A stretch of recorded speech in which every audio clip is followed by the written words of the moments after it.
संधार दे हम भैनी बेजान शराबो ना पीले की भुला दी तोहे जान दिलुआ संधार दे हम भैनी बेजान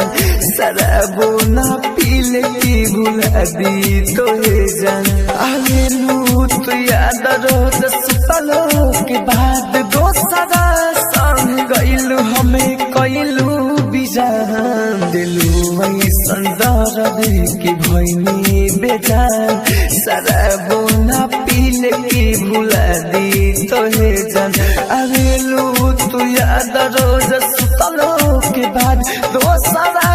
संग गइलू हमें कइलू बिजान दिलुआ संदार दे की भैनी बेजान शराबो ना पीले की भुला दी तोहे जान अरे चले तू तो चल बाकी हमारे चले गए बताओ क्या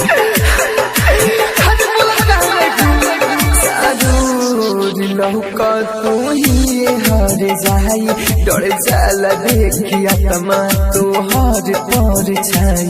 जरूर लौका तू ही हर जाई डर जाला देखिया तमा तो हर पर छाई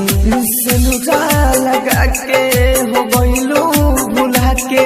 चली गइलू जान का हमके रुला के चली गइलू जान हमके रुला के हो प्यारे लते गोर गइलू खानी जान शराबो ना पीले की भुला दी तोहे जान अरे तू अरे बोला कहाँ चाहिए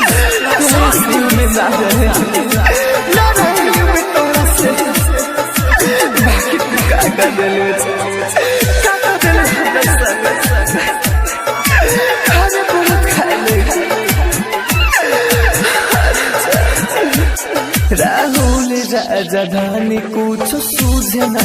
पाई दिमागी देवेंद्र हो कैसे भुलाई राहुल राजधानी कुछ सूझे ना पाई दिमागी देवेंद्र हो कैसे भुलाई चंदन मनोज लाडू राजा कवना कसुरवा के दिल बारू साजा कवना कसुरवा के दिल बारू साजा हो लकी अनिल के बनौल पहचान शराबो ना पीले की भुला दी तोहे जान आवेलू तू याद रोज सुतलो के बाद दोसरा संग गइलू हमें कइलू बिजान दिलुआ संदार दे की भैनी बेजान शराबो ना पीले की भुला दी तोहे जान दिलुआ संदार दे हम भैनी बेजान शराबो ना पीले की भुला दी तोहे जान एंटरटेनमेंट की धमाकेदार प्रस्तुति।